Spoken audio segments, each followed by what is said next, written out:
Entonces, función de autocorrelación. Función de autocorrelación es la extensión del concepto que conocemos de correlación. Cuando estudiamos estadística, en los primeros cursos de estadística, conocimos el concepto de correlación como la idea de qué tanto estaban relacionadas dos variables aleatorias, cualquiera. Entonces teníamos una variable aleatoria X y otra variable aleatoria Y nos preguntábamos qué tanto se correlacionaban, ¿no? En ese momento, entonces definíamos como una especie de, correlación de una variable aleatoria X y otra variable aleatoria Y. Y en ocasiones la denominamos como ρ, ¿no? ρ de X, Y. Podríamos ponerle este tubito. La correlación, si ustedes si lo quieren pensar como un concepto geométrico, es algo más o menos como esto. Piensen a X y a Y como dos vectores, ¿no? Imagínense que ambos vectores están anclados en este punto que acabo de dibujar. Entonces imaginen que el vector X está por aquí y el vector Y está por aquí. Entonces, ¿qué es la correlación? Bien, la correlación es si lo piensan geométricamente, es básicamente preguntarse cuál es el ángulo que existe entre estos dos vectores. Si el ángulo es 0, es decir, cuando el ángulo es 0, es decir, básicamente que X y Y, uno está encima del otro, con la diferencia que uno puede tener más extensión que otro, eso significaría entonces que van en el mismo sentido, ¿no? Cuando el ángulo es 180 grados, queremos decir que entonces uno va en una dirección y el otro va en la otra dirección. Entonces, y sus intermedios, ¿no? Un ángulo de 90 grados o un ángulo de 270 grados. Bien, ahora, ¿qué significa en estricto sentido el ángulo? Más que una medida de grados, si uno lo piensa en términos de radianes o en términos de senos y cosenos, cuando uno toma el coseno de este ángulo, coseno de alfa, se va a encontrar que este es un objeto que vive entre el 0, perdón, dejen, escribí mal mi intervalo. Es un objeto que vive entre el -1 y el 1, donde resulta ser que cuando vale 1 es cuando alfa vale 0, es decir, el coseno de 0 va a ser exactamente igual a 1. Esto implicaría que es el caso en el cual el ángulo es, implica que X, por ejemplo, digamos que X está aquí, y Y está exactamente sobre X, pero a lo mejor con una extensión o una magnitud diferente. Si hiciéramos un caso distinto, imaginemos que X está por aquí, y Y está exactamente en el otro sentido. Aquí Y. Entonces, este ángulo que está aquí, este ángulo de alfa, el coseno de este ángulo, de este caso, sería igual a -1. Sería todo el sentido contrario. Y todos los demás son puntos intermedios. Son puntos que van desde -1 hasta 1. ¿Sí? Este es el concepto que ustedes conocen de correlación. ¿Sí? Porque habla básicamente de dos variables aleatorias y cómo se relacionan entre ellas. Vale. Ahora, en términos de series de tiempo, vamos a construir un concepto que le vamos a denominar autocorrelación y el prefijo auto se lo vamos a agregar, o este término auto se lo vamos a agregar a la palabra correlación, porque vamos a medir qué tan correlacionado está la información de un vector X, vamos a llamarle, y un vector Y, cuando X y Y son extracciones del mismo proceso estocástico. Es decir, cuando X es una extracción de un periodo específico de la serie y Y es otra extracción también de la serie. Y nos vamos a preguntar qué tanto se parece la información de X y la información de Y. Entonces, si lo quisiéramos ver gráficamente este caso, tendríamos que hacer un paso intermedio. Y nuestro paso intermedio sería el siguiente. Primero, tendríamos que empezar siempre cuando hacemos series de tiempo, empezar a graficar, ¿no? Imaginemos, voy a utilizar X para denotar a la variable de tiempo, ¿no? Entonces, X está por aquí, es el valor de X. Perdón, me equivoqué. X está por aquí. X está por acá y por aquí está el tiempo. Entonces, imaginemos a la serie de tiempo. ¿Cómo se vería una serie de tiempo? La que sea. Ustedes imaginen por un momento que la serie de tiempo es una cosa que se ve más o menos así. Entonces, cuando uno se pregunta por autocorrelación en este tipo de situaciones, te estás preguntando por tomar una extracción muy particular de la serie. Digamos que hacemos un corte y tomamos el momento, digamos, partamos que estamos en este momento t y en este momento t más una constante tau. Entonces, digamos que tomamos este segmento de la serie que está hasta aquí y este tramo que está aquí, ¿no? Entonces, digamos que tomamos todo este tramo de la serie que está sobre este soporte de tiempo y lo comparamos con, vamos a suponer, con el momento inicial desde 0 hasta t, hasta t. Entonces, digamos que otra partición que hacemos es tomar desde, voy a utilizar el azul, desde 0 hasta t. Entonces, en este punto, podríamos pensar, sin abusar mucho de la notación, que la partición, la primera partición vamos a denominarla X y a la segunda partición la denominamos Y. Entonces, cuando yo me pregunto por cuál es la correlación que existe entre X y Y, en realidad no es una correlación cualquiera, es una autocorrelación, porque me estoy preguntando por dentro del mismo proceso, porque hice partición, qué tanta información de X y qué tanta información de Y tienen en común. Geométricamente es si los vectores que se forman, ahora son vectores de muchas dimensiones ya en este punto. El vector X no tiene una dimensión 2, sino tiene una dimensión décima. Y comparado con el vector Y, que tiene una otra dimensión, sí, esos dos vectores tienen o no una información que vaya en el mismo sentido. ¿Vale? Bien, ¿alguna duda con este punto, hasta este punto de la exposición? No, profe.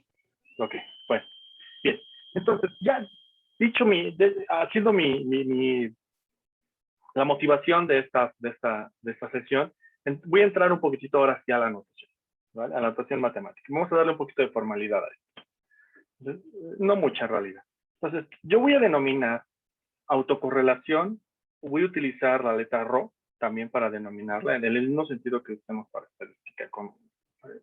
Entonces voy a decir que ρ, evaluado en el punto tau, va a ser igual a el valor esperado de la serie de tiempo x subíndice t menos mu,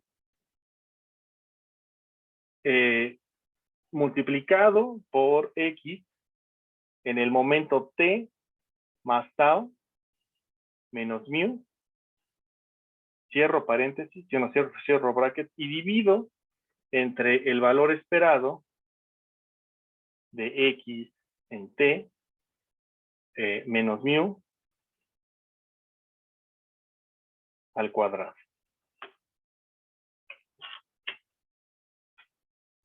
Ahora, fíjense, entonces, ¿qué supuesto implícito está en esta formulación? Uno, que la serie es estacionaria. ¿Por qué la serie es estacionaria? Porque no obstante que estoy tomando dos particiones de la serie, es decir, una partición está en X, llega hasta XT, es decir, una partición de la serie llega hasta XT, y la otra partición llega hasta XT más tau. Entonces, en realidad son dos particiones, una está más larga que la otra, bueno, no más larga, sino que una está desplazada de tau veces de la otra, tau unidades de la otra. Entonces, tengo la serie, si se dan cuenta, son como dos particiones. Uno podría pensar que una partición tiene una media y la otra tiene otra media. Entonces, en realidad, esta mu debería ser diferente aquí y debería ser diferente aquí. No obstante, como estoy en el mundo de los procesos estacionarios, entonces esta mu debe ser la misma, porque la serie per se es estacionaria. Yo estoy suponiendo que las series son estacionarias. Si no fuera estacionaria, entonces sí podría yo utilizar que en el primer caso mu es una media, vamos a ver, mu 0, y la segunda es una mu distinta, una mu subíndice 1. Pero no es el caso en esta situación. Entonces, el supuesto de estacionalidad te permite utilizar la misma media en ambas particiones. Ahora bien, la parte de arriba, si ustedes lo ven, si ustedes lo ven con detenimiento, en realidad la parte de arriba es, la parte de arriba es un marcador, es un indicador, perdón. La parte de arriba es la covarianza que existe entre xt y x hasta t más tau. Ahora bien, veamos qué hay en el denominador, ¿no? En el denominador, si ustedes se dan cuenta, tengo la esperanza de x menos mu al cuadrado. ¿Esa quién es? Es la varianza. ¿Sí? Ahí no hay mayor duda, ¿no?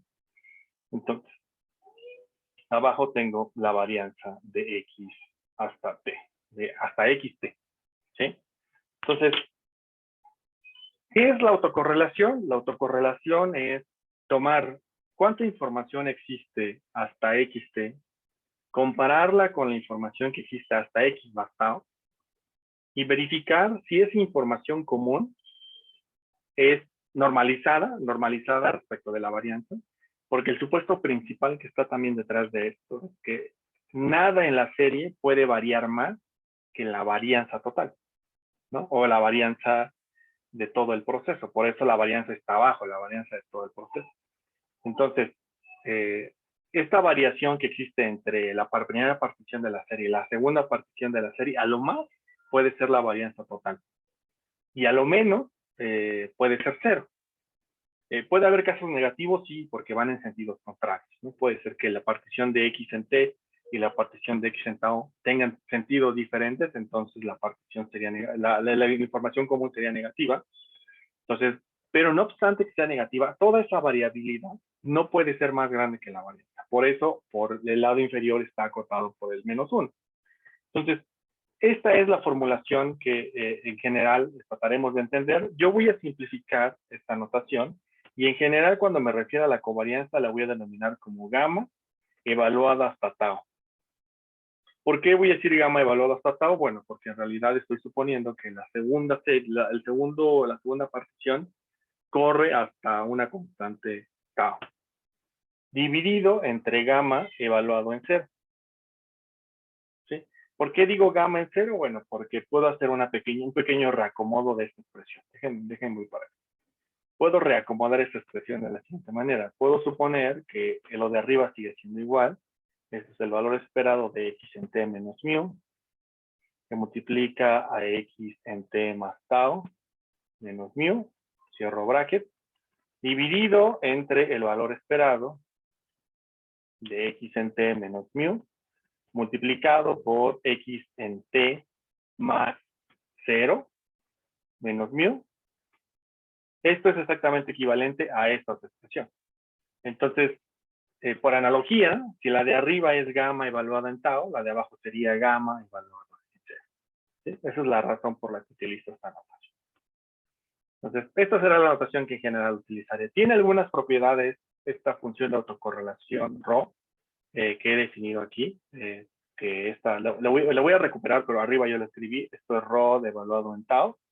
Sí, tiene algunas propiedades. La primera propiedad es que ρ evaluado en 0 debe de ser muy sencillo para ustedes ver. Esto es igual a 1.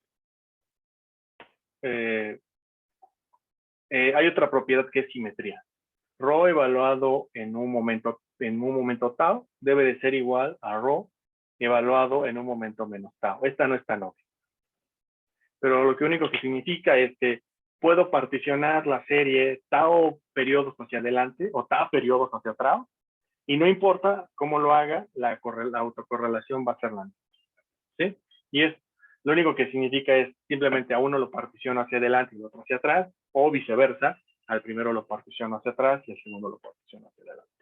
Pero al final de cuentas es lo mismo, simplemente estoy como cambiando el orden de quién va primero. Por eso es que esta cosa es simétrica. Se puede demostrar de una manera más elegante, pero en general es la explicación.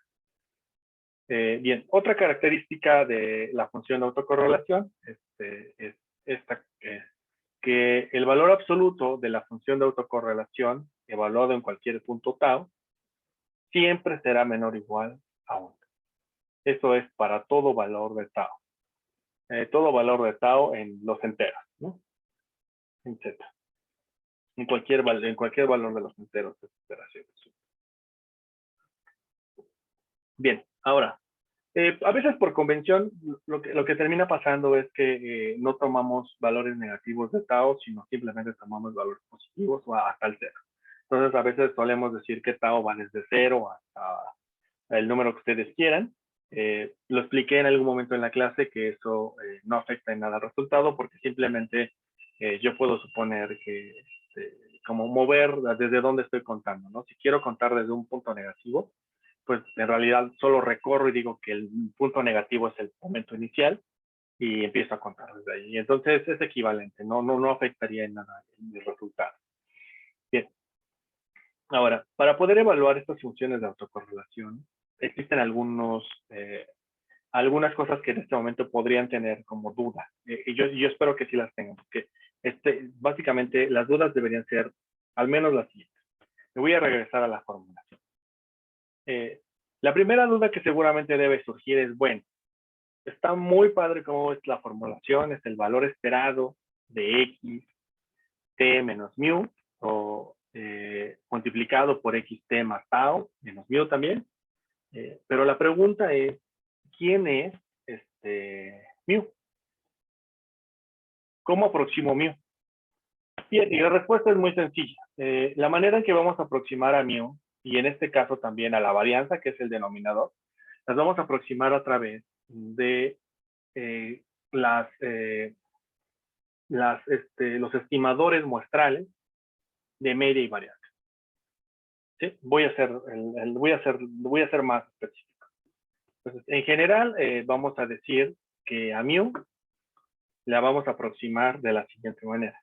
Vamos a utilizar que un estimador de mu va a ser igual a 1 sobre t de la suma desde t, me la costumbre de utilizar y perdón, desde t igual a 1 hasta t mayúscula de x en t. ¿Sí? Es el promedio. Entonces tomamos los valores de la serie, como es estacionaria, en principio, la serie, entonces tomo todos los valores de la serie, los sumo, los divido entre t, y esa será la media. Ahora, ¿cómo será la varianza? La varianza, que yo sé que es gamma en 0, pero gamma en 0 gorrito, ¿no? Porque es un estimador de la varianza. Va a estar dado por 1 entre t, de la suma desde t igual a 1 hasta t mayúscula de x en t menos mu estimado al cuadrado. Y esto lo podemos también denominar como sigma cuadrado subíndice x, para decir es la varianza del proceso x, de la serie de tiempo x. Noten que esta varianza que estoy utilizando es la varianza con sesgo. No estoy corrigiendo por sesgo. ¿Cuál sería una varianza corregida por sesgo? El denominador en esta fracción que está aquí debería de ser menos 1. Cuando es menos 1, estoy corrigiendo por el sesgo de este estimador. No voy a utilizar esta, voy a utilizar esta, que yo sé que a priori es sesgada, pero en este momento no me preocupa ese efecto que pueda tener. Vale. Bien. Ahora, entonces, ya dicho esto, entonces, ya será muy fácil entonces pensar cómo será la autocorrelación, la función de autocorrelación. ¿Cómo aproximaré la función de autocorrelación? Bien, para aproximar la función de autocorrelación necesito previamente aproximar la covarianza. Y la covarianza, evaluado hasta un punto t, la voy a aproximar de la siguiente manera.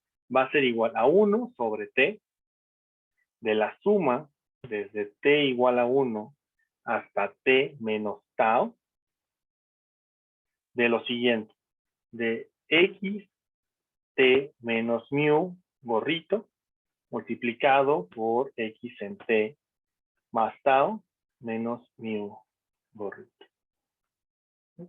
Entonces tomo la serie y le resto la media estimada que calcula arriba, la multiplico por la serie adelantada tau periodos, hasta tau periodos, y le resto la media y todo eso lo sumo desde t igual a 1 hasta t menos tau. ¿Por qué hasta t menos tau? Porque no podría continuar hasta t, porque yo sé que la serie está cortada, porque yo solamente puedo comparar los periodos, hasta t periodos. O sea, t mayúscula solo puede valer t. No puede valer t más allá de algo que sea t mayúscula. Entonces, por esa razón, la suma es acotada. Bien, ya con esta información, entonces puedo construir mi estimador de ρ evaluado en t. Sería simplemente la división de gamma estimado evaluado en t entre gamma evaluado en 0 también estimado. Y de esta manera podría construir mi aproximación para la función de autocorrelación, que sería esta función empírica. Bien. No sé si existe alguna duda hasta este punto. Ok, vale, bien. Entonces voy a cerrar esta parte teórica con lo siguiente. Existe, ahora bien, dentro de la teoría de series de tiempo, la función de autocorrelación tiene un peso relevante porque nos va a permitir y hacer inferencia, una primera aproximación muy empírica sobre cómo es estructuralmente el modelo más posible o que mejor se podría ajustar a la serie. Concretamente, la función de autocorrelación nos va a permitir describir cuándo deberíamos modelar la serie con algún componente de media móvil, o si deberíamos incluirlo o no dentro del proceso. Cuando llegue a este momento, regresaré a esta función de autocorrelación. Entonces, no pierdan de vista la función de autocorrelación. Vamos a regresar a ella en un par de clases. Bien, para eso sirve, pero entonces la pregunta que uno se puede hacer cuando hace estadística, y es muy válida, es ¿por qué la función de autocorrelación, si es tan importante, por qué no podemos construirle algún tipo de indicador para establecer cuándo la información que está en la primera partición y la información que está en la segunda partición, cuándo de verdad están correlacionadas en términos estadísticos, cuándo esa correlación es significativa y cuándo no lo es? Bien, entonces, dicho eso, la función de autocorrelación podemos establecer detrás una prueba de hipótesis que nos permite identificar esos casos. Cuando la autocorrelación es estadísticamente distinta de 0 y cuándo es igual a 0. Dicho de otro modo, vamos a poder establecer la siguiente estructura de hipótesis. Voy a poder decir que una hipótesis nula puede ser que la función de autocorrelación evaluada en 0 sea igual a, evaluada en tau, sea igual a 0 versus la hipótesis alternativa de que la autocorrelación evaluada en tau sea distinta de 0. ¿Qué significaría estar en este primer caso? ¿Qué significaría que la autocorrelación sea igual a 0? Bueno, significaría que, dada la partición que hice de la serie, la primera parte de la serie comparado con la segunda parte no tiene información en común. Es decir, tienen variabilidades que son estadísticamente distintas. Perdón, sí. ¿Y cuándo significa que no es igual a 0? Bueno, puede ser dos cosas. Puede ser que son totalmente parecidas, pueden ser muy parecidas o pueden ser totalmente distintas. Entonces pueden ser -1 o 1. Ahora, ¿cómo pruebo esta hipótesis? La voy a probar a través de un estadístico que también lo vamos a utilizar recurrentemente, que es el estadístico Q. Este estadístico Q se construye de la siguiente manera. Tomamos T y tomamos la suma desde J igual a 1 hasta M. ¿De quién? De lo siguiente. De la función de autocorrelación evaluada en J al cuadrado. Entonces, básicamente lo que dice este estadístico Q es, construye la función de autocorrelación M veces. Es decir, toma la función de autocorrelación cuando tau es igual a 1, luego cuando tau es igual a 2, la elevas al cuadrado, cuando tau es igual a 3, la elevas al cuadrado, hasta llegar cuando tau es igual a n. Y lo elevas al cuadrado. Sumas todos esos valores y eso es el estadístico Q. Entonces, básicamente lo que el estadístico Q, como se puede interpretar, es como la acumulación de toda la información que es estadísticamente común desde un momento tau igual a 1 hasta un momento tau igual a n. Entonces, estamos haciendo un rango amplio, bueno, depende de qué tan grande hagamos n, para identificar si la autocorrelación es persistente, ¿sí? Entonces es importante porque a veces queremos evaluar si la autocorrelación solamente corresponde al periodo inmediato anterior, porque eso puede pasar, ¿no? Puede pasar que a lo mejor la serie esté correlacionada, pero con la información más inmediata, que puede ser un periodo adelante o un periodo atrás. O que la serie puede estar correlacionada con muchos periodos hacia atrás. Entonces, M puede ser muy grande. Para eso nos sirve este estadístico Q. Hay una modificación de ese estadístico Q, y este estadístico Q se puede modificar y establecer como Q igual a T multiplicado por T más 2 de la suma desde J igual a 1 hasta N de lo siguiente, de la función de autocorrelación evaluada en J al cuadrado entre T menos J. ¿Sí? Esta función de autocorrelación digamos, es una, es equivalente a la Q anterior, con la diferencia de que esta permite ajustar por lo largo de la serie que estén comparando. Si la serie es muy corta, castiga muchísimo, entonces pueden hacer pocas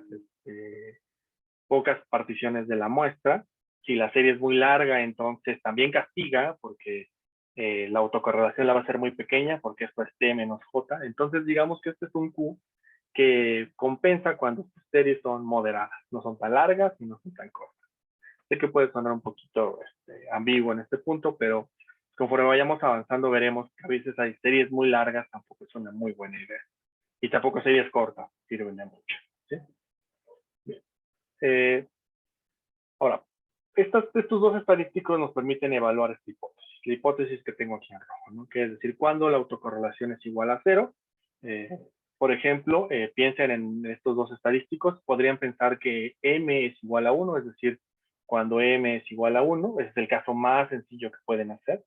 Pues lo único que están haciendo es evaluar la autocorrelación que existe entre la partición de la serie y un momento hacia adelante. ¿Sí? Entonces, es como comparar la información de hoy con la información probablemente de mañana o equivalentemente la información de hoy con la información del día anterior. ¿Sí? Esa es la forma más sencilla de analizarlo. Podemos hacer otros y probar si esa autocorrelación es estadísticamente significativa. Podemos incrementar haciendo m más grande, m igual a 2, m igual a 3, hasta m, la constante que nosotros queramos. Solo estaríamos limitados por t. M no puede ser más grande de t. Esa sería la única restricción. Bien. Entonces, con esto cierro esta parte teórica. En las notas les dejo una serie de estadísticos adicionales que también son muy interesantes de analizar, que tienen que ver con características como kurtosis, como sesgo y como normalidad en las series. No voy a profundizar mucho en ellas a lo largo del curso, salvo cuando llegue yo a pruebas de diagnóstico y en ese momento retomaré estas ideas. Bien, no sé si existe alguna duda de esta parte teórica, si no quiero ver un ejercicio en R en este momento. Bien, entonces, si no hay dudas, vamos a cambiarnos. Voy a cambiar de pantalla y voy a ir a R. Entonces, permítanme que vaya de pantalla.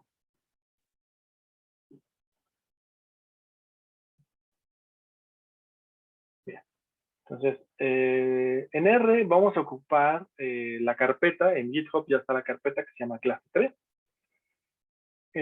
La carpeta de clase 3 contiene este markdown que está aquí, que se llama clase-autocorrelación-otras-pruebas. Entonces, acuérdense, algunas de las cosas que pueden hacer con estos markdown es pueden decidir dónde observar el output. Pueden observar el output como a mí me gusta, dentro del texto, dentro de esta misma dentro de esta misma parte del software, o pueden decidirlo recibir en la consola. Si deciden recibirlo en la consola, entonces hay que cambiar aquí, ¿no? Entonces recuerden, si los queremos inline, les va a aparecer los resultados aquí dentro de esta misma parte del código. Si los queremos en la consola, sería seleccionar aquí. Bueno, me va a preguntar que remueve el output, ¿sí? Entonces, si hago esa selección, entonces todos los resultados que hago se mostrarán en la consola y no se mostrarán en esta parte del código. Personalmente no me gusta eso, me gusta más trabajar con el resultado inline, entonces voy a utilizar esta selección. Noten cómo se cambia este texto que está aquí. Aquí tengo el shown output type. Si modifico ahora y le doy inline, me va a cambiar a inline. ¿Vale? Bien, entonces, dicho eso, voy a empezar a ejecutar partes del código, los chunks concretamente, ¿no? Entonces, bien, voy a trabajar con estas bibliotecas, con ggplot, dplyr y readxl. Readxl es una biblioteca que tiene funcionalidades que me permiten leer archivos de Excel. Por eso la voy a ocupar. Entonces, ¿qué tipo de cosas le hago? Bueno, le digo que los warnings los apague, por ejemplo, eso es importante, para que no sigan apareciendo los warnings conforme vamos avanzando, y que los mensajes también, no me aporten los mensajes, no quiero que los mensajes que sean warning y que no afecten los resultados, sino simplemente son advertencias como que hay repetidas algunas, porque pasa mucho de que hay funciones repetidas entre librerías y eso a veces me avisa. En realidad en este punto no me preocupa tanto. Entonces bien, voy a ejecutar este segmento del chunk. Ahora bien, voy a importar los siguientes datos. Los datos los tengo en formato Excel en el siguiente archivo. Es un archivo que se llama base transporte XLX, está también en GitHub. Es un archivo que puede tener diferentes pestañas. Yo concretamente la pestaña que voy a ocupar es la que se llama datos. Si tuviera yo más pestañas, entonces así podría yo distinguir qué parte del archivo XLX quiero importar. Solamente quiero importar esta pestaña, que es la que tiene el nombre de datos, y quiero que los nombres de las columnas estén integrados dentro del archivo de Excel. Entonces, si por alguna razón, alguna vez yo creo un archivo que no tiene nombres de columnas, le pongo column names false y ya entenderá que no hay ningún nombre de columna, sino que son datos completamente sin nombre de columna. ¿Qué datos voy a importar? Lo voy a importar y voy a mostrar los encabezados de los datos. Lo voy a ejecutar el chunk completamente. La primera columna es el periodo. Y básicamente es un string que trae la información como la fecha. Entonces, por ejemplo, es la información de enero de 2000. Si se dan cuenta, el siguiente sería febrero. Por eso, digamos que la última parte de la fecha es el día. Nada más está así porque Excel no me admitió otra fecha, pero no tiene otra razón. La información es mensual. La definición de las variables son estas. PAX-NAL son pasajeros nacionales en vuelos de salida en todo el país, en todo el territorio nacional. PAX-IN son pasajeros también en vuelos de salida internacionales. Vuelos, NAL son vuelos u operaciones de salidas en vuelos nacionales, y vuelos internacionales son también vuelos u operaciones de aeronaves en vuelos internacionales. Entonces, la primera parte es básicamente de nuestra aérea. Y la última columna son PAX Metro, que son básicamente pasajeros transportados en millones en el sistema de transporte colectivo Metro de la Ciudad de México. ¿Sí? La fuente es esta, de donde tomamos los datos. Bien. Ahora, vamos a hacer un pequeño repaso de cómo manejar data frames. Para los que ya saben manejar data frames, esto les va a parecer un poquito tedioso, pero sí quiero como que todos estemos en la misma línea. Entonces, lo primero es, ¿qué hace cuando digo view? Cuando digo view, y voy a ir corriendo línea por línea, y no voy a ejecutar el chunk completo, es decir, no voy a darle clic aquí, sino voy a ejecutar línea por línea. Entonces, me voy a posicionar en esta línea y voy a dar control enter. Entonces, ¿qué hace view? Cuando le doy view, me muestra el data frame, ¿no? Entonces, me muestra todo el data frame. ¿Qué pasa cuando le digo names? Me dice los nombres de las columnas del data frame. Entonces, noten que me los imprime aquí y me los imprime aquí abajo, ¿no? Entonces, me dice que está periodo, pasajero nacional, bueno, los nombres que ya conozco. ¿Qué pasa cuando le digo tail? Cuando le digo tail, en lugar, al contrario de cuando le digo head, head me dice los encabezados. Y esta me va a decir los últimos. Entonces, a veces quiero ver los datos al principio, pero también me gustaría saber cómo están los datos hacia el final. Y los datos hacia el final los puedo observar con esta función, ¿no? Entonces, esta me va a mostrar los últimos datos, a diferencia de la otra que me mostraba los primeros. Entonces, noten, solamente para que observemos.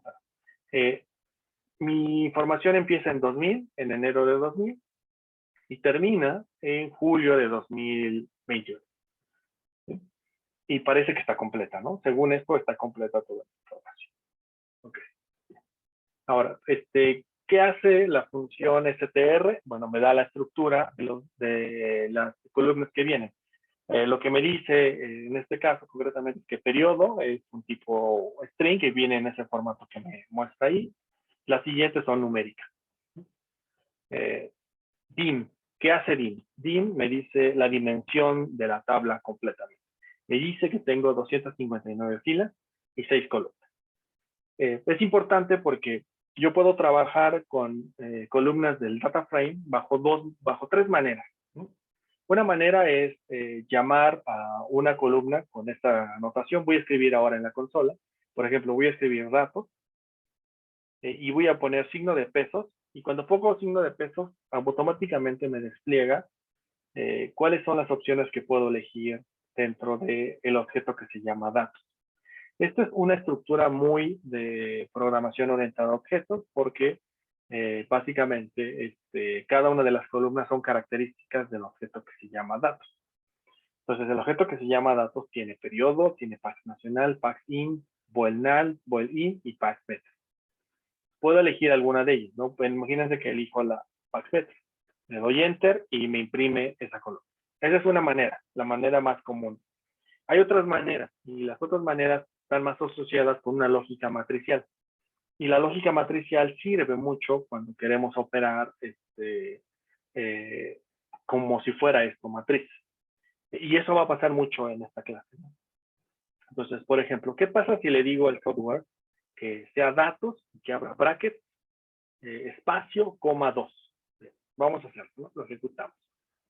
Si hago eso, noten que aquí abajo me imprime el resultado y me dice, bueno, lo que tú hiciste fue que tomaste todo el data frame, por eso son los brackets, todo el data frame que se llama datos, me dijiste, no importa el número de filas, quiero la columna 2. Entonces, por eso dejé en blanco antes de la coma, porque le dije, no quiero una fila específica, quiero todas. Coma, quiero la columna 2. Entonces me trajo, básicamente la respuesta es la columna 2. Ahora bien, ¿qué pasa si hago esto? Si hago datos, 5, espacio. Bien, pues, siguiendo la lógica del ejercicio anterior, aquí lo que me debería de decir es, debo tener la fila 5 y todas las columnas. Lo hacemos y me trae la fila 5 y todas las columnas de esa fila, ¿vale? Ahora, puedo hacer selección de algunos segmentos del data frame. Por ejemplo, fíjense en esta notación. Entonces estoy diciendo C. ¿Qué significa C? Para R significa lo siguiente es un vector columna. Más bien, es un vector. Es una colección, no es columna, es una colección. Es una colección de números, en este caso concretamente, que va desde el 2 hasta el 259. Entonces, aquí estoy haciendo una secuencia de números desde el 2 hasta 259,2. Lo que le voy a decir con esta instrucción concretamente es que de la tabla que se llama datos, quiero todas las filas que van desde la 2 hasta la 259, pero únicamente la columna 2. Le damos Enter y eso es exactamente lo que me trae. Puedo modificar este texto y, por ejemplo, quiero de la columna 2 a la 10, Que diga, quiero de la fila 2 a la 10 y para la columna 2. Puedo hacer lo mismo para columnas, ¿no? Por ejemplo, aquí quiero todas las filas, pero únicamente para la columna 2 a la 6. ¿Sí? Y sería esta. Entonces aquí, por ejemplo, no está periodo. Bien. Entonces, ya para cerrar la segunda forma de seleccionar datos, puedo hacer lo siguiente. Puedo hacer una delimitación de quiénes son mis objetos o mis columnas que voy a seleccionar. Por ejemplo, quiero la columna 2, 3, la 4, la 5 y la 6. Básicamente que es lo mismo que arriba, pero podría yo omitir alguna. Por ejemplo, podría omitir la 3 o la 4, porque solo quiero la 2, 5 y 6, por decir algo. Si hago esto, hago exactamente lo mismo que en la línea anterior. Y bien, ahora bien, hay una tercera forma. Y la tercera forma es no llamarlos por un número que pueda indicar el número de columna o el número de fila. Puedo llamarlos de esta manera, y es por el nombre de la columna. Noten que la diferencia entre este caso y los anteriores es que en este caso no hago delimitación por el número de filas. Hago delimitación por las columnas. ¿Sí? Entonces quiero que me traigan las columnas que tienen esos nombres. Y que están dentro de esta colección, por eso está la C al principio. Este es mi vector de cosas que quiero que consultes, y le damos control enter y lo hace. ¿Sí? Bien, antes de seguir, Ana, ¿alguna duda con esta parte? Está claro, profe. Todo claro, profe. Ok, buenísimo. Vale. Vamos a hacer estadística descriptiva y aquí ya le vamos a meter un poquito más de velocidad. Entonces, bien, voy a utilizar la función summary, que es una función que me permite imprimir rápidamente estadística descriptiva como media, varianza, valor mínimo, máximo y otras cosas que voy a mostrar ahora. Entonces, summary, y la voy a aplicar al data frame, pero no a todo el data frame, solo lo voy a aplicar a la columna 2 a 6. Entonces voy a ejecutar esta línea, control enter, y estos son los resultados, ¿no? Entonces el mínimo, el primer cuartil hasta donde llega, la media, la mediana, el tercer cuartil y el valor máximo, ¿no? Ahora bien, puedo hacer ese resultado, lo puedo guardar en un objeto que se llama resumen 1, por ejemplo. Entonces no se imprimiría nada hasta que yo ejecute la línea de resumen y ya se imprimirá el resultado. Si yo imprimo, o si yo le doy directamente aquí al chunk, lo que hace es que me lo imprime 2 veces. ¿Por qué lo hace 2 veces? Porque aquí una vez lo hice y aquí lo hice otra vez. ¿Sí? Ahora, ya para entrando en materia más de series de tiempo, que es lo que estamos haciendo en este curso, voy a hacer lo siguiente. Voy a empezar a introducir notación, más que notación, introducir algunos comandos que son necesarios para series de tiempo.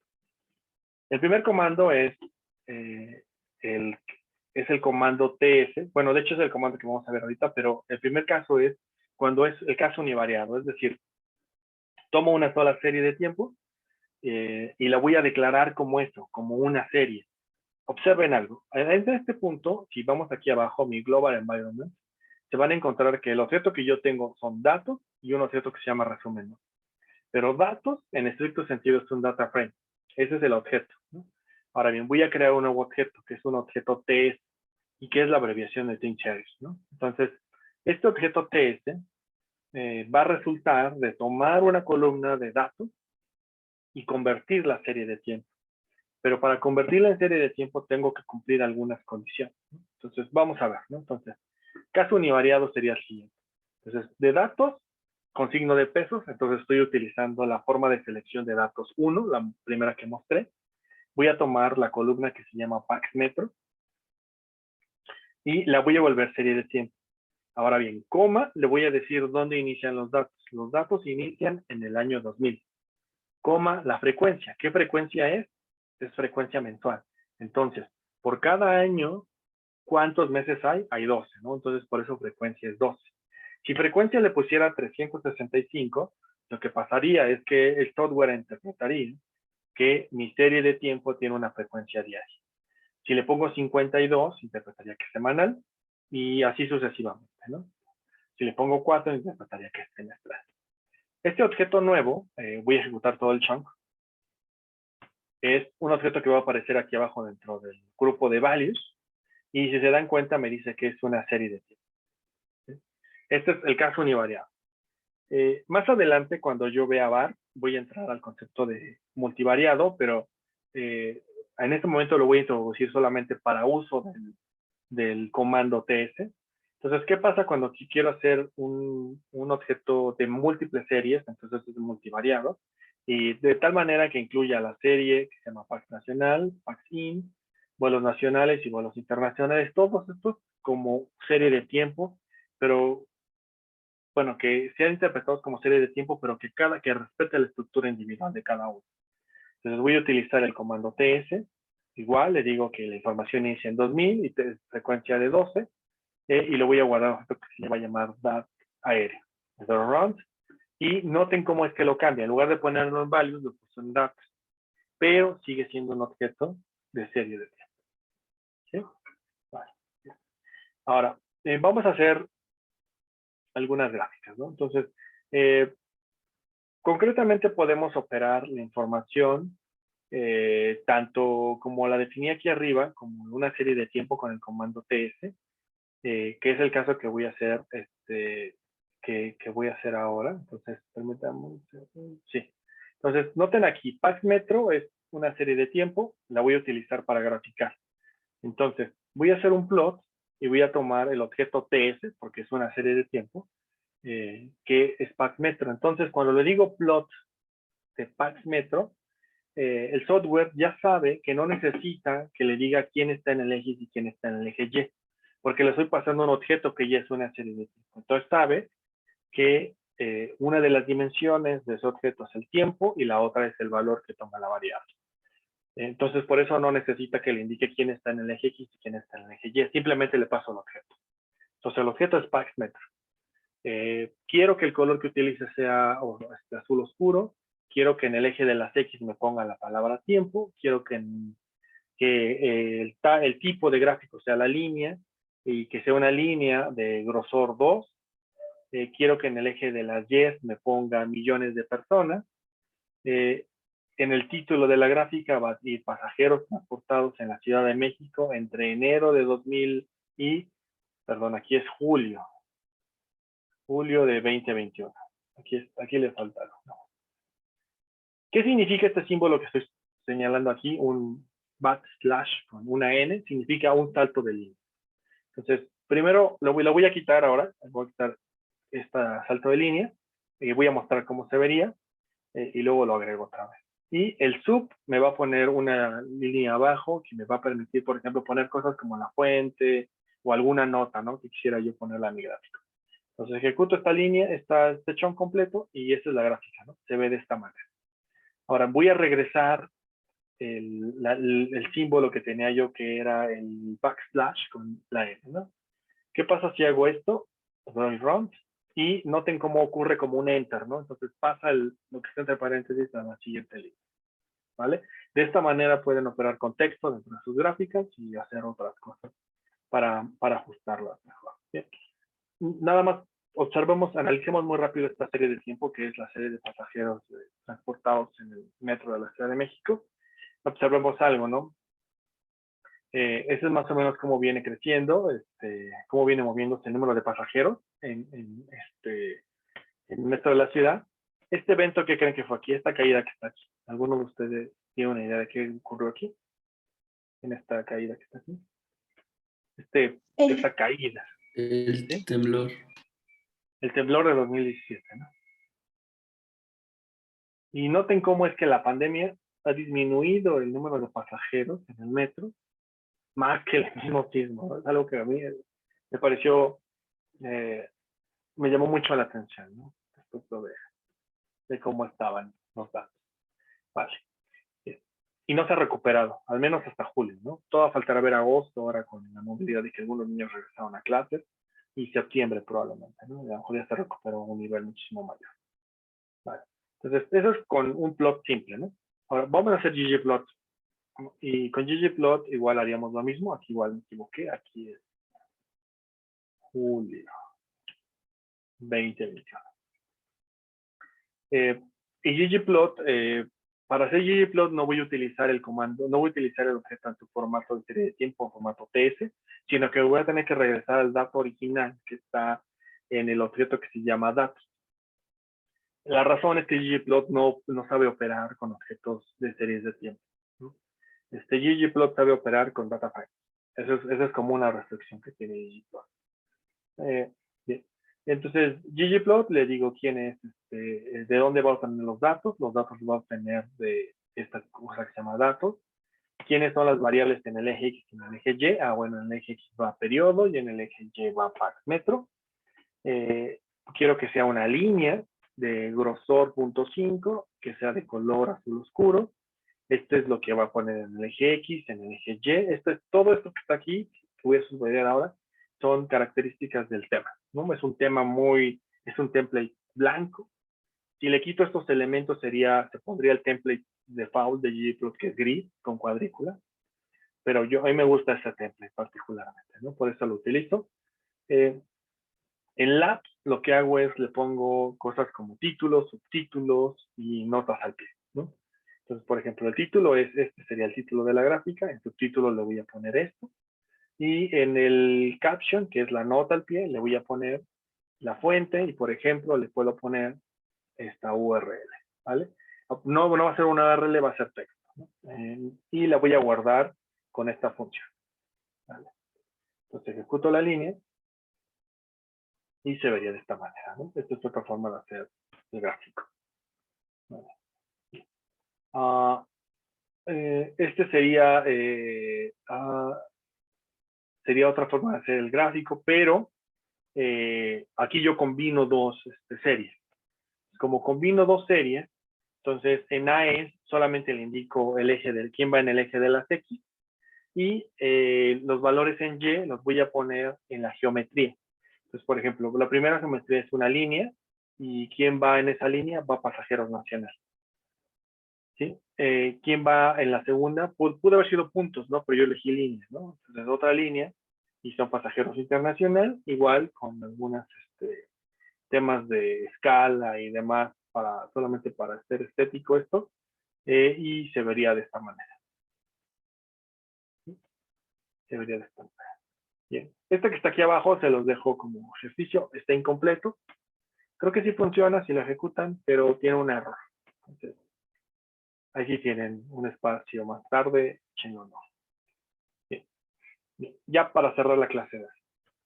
Bien, vamos a hacer una tabla donde pongamos esta estadística descriptiva: media, varianza, la covarianza entre T y T1, T-1, la covarianza entre T y T-2, la covarianza entre T y T-3, que sería equivalente a un tau 1, tau 2 y tau 3. ¿Sí? Y la autocorrelación que se formaría en 1, aquí sería 3, ¿no? Aquí 3. Y un estadístico Q. ¿Y cómo voy a hacer eso? Bueno, primero le voy a decir, quiero que asumas que las siguientes colecciones de textos son una matriz, ¿no? Entonces, una matriz que va a tener estos textos desde C hasta aquí. Todo esto es una matriz. Todos estos textos. Ahora, quiero que los acomodes de la siguiente manera. Quiero que tengan 10 filas y una sola columna. Entonces, a grosso modo, esto solamente va a ser una columna de texto. Vamos a ejecutar. Se ve de esta manera, ¿no? Noten cómo hasta el título, este texto de aquí, en realidad es todo el código, todo este código, desde Matrix hasta acá. Se ve así más o menos feo. ¿Cómo corrijo eso? Bueno, primero le pregunto, ¿quiénes son los nombres de esa tabla? Bueno. Y aquí los nombres de esa tabla, según, me voy a ir aquí, es el nombre de esa tabla. Bien, ¿qué voy a hacer? Le digo, mira, quiero que los nombres de esta tabla le asignes este texto. Entonces, en lugar de aparecer todo este texto que está aquí, solamente va a aparecer estadística. Y quiero que me imprimas otra vez la tabla. Cuando la imprime, entonces me cambia el título. Dice, ahora es estadística. ¿Sí? Más sencillo, solamente cortito. De esa manera reemplaza ese texto. Bien. Ahora, voy a agregar una nueva columna.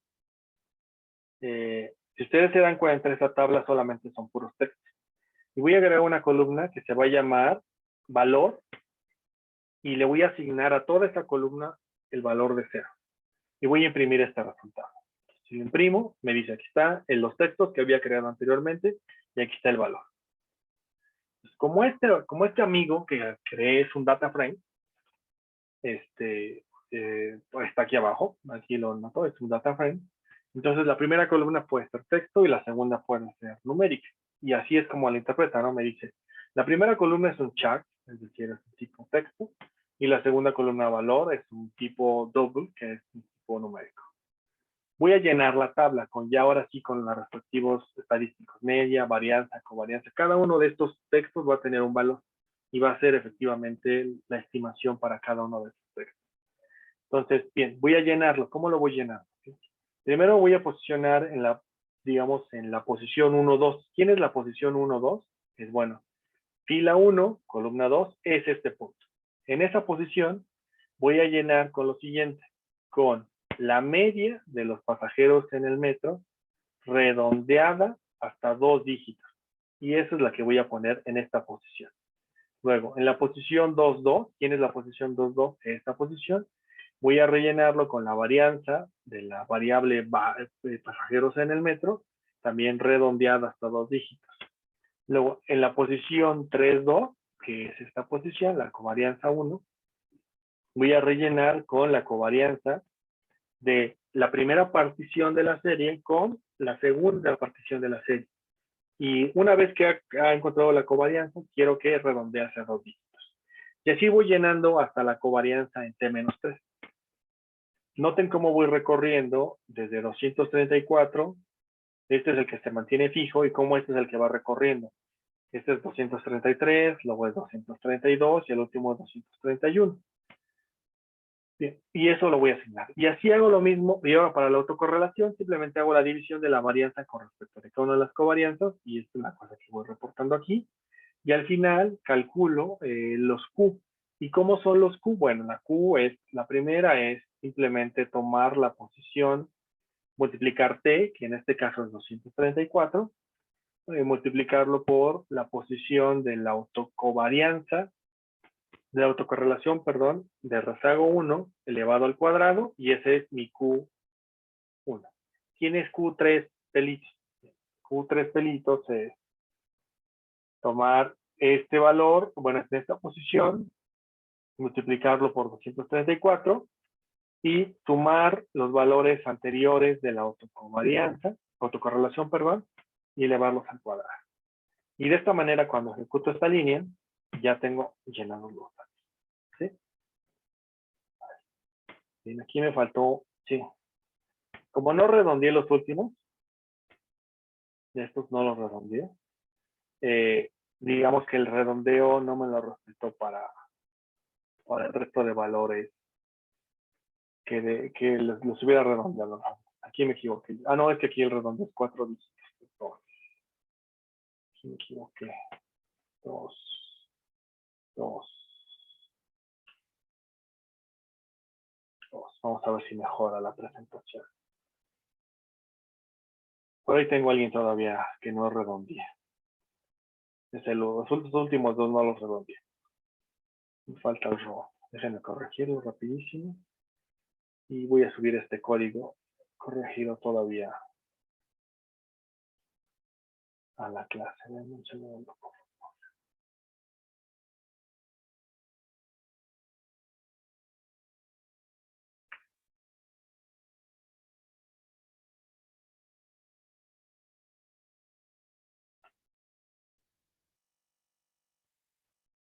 Listo. Ahora. Sí. Ahí está, ahora sí. Están todos a los dígitos. Bien, ahora, solamente por último, les voy a mostrar cómo sería una gráfica de la función de autocorrelación y que ilustraría la autocorrelación calculada para diferentes valores de tau. ¿Sí? Concretamente para K valores de tau. Bien. Entonces, de esta manera se vería la autocorrelación. Entonces, ustedes se dan cuenta, la autocorrelación para el... ¿Qué significa que la autocorrelación sea 1? Ah, bueno, es que la información de la serie comparada con ella misma, ¿cuánto se autocorrelaciona? Bueno, 1. ¿no? Y de ahí, por eso está en 0. Empieza en 0 vale 1. Luego en 1 empieza a disminuir, es decir, se pierde variación o se pierde información común. Y se va perdiendo muy rápido hasta por ahí. Esto está en unidades decimales, es decir, hasta aquí sería 20. Como por ejemplo, por el más o menos como por el mes 17, más o menos, se pierde muchísima información común. Y luego empieza a aparecer otra vez información común, pero en el sentido contrario, ¿sí? Que por eso está negativa, ¿sí? Ahora bien, estos cambios, después vamos a entrar un poquito más a profundidad de qué significan, pero lo que significarían es que hay un cambio en la media móvil asociada al proceso. Más adelante regreso a este tema concretamente. Bien, y esta es una prueba de hipótesis utilizando el estadístico Q. Bien. Con esto cierro la parte de la clase.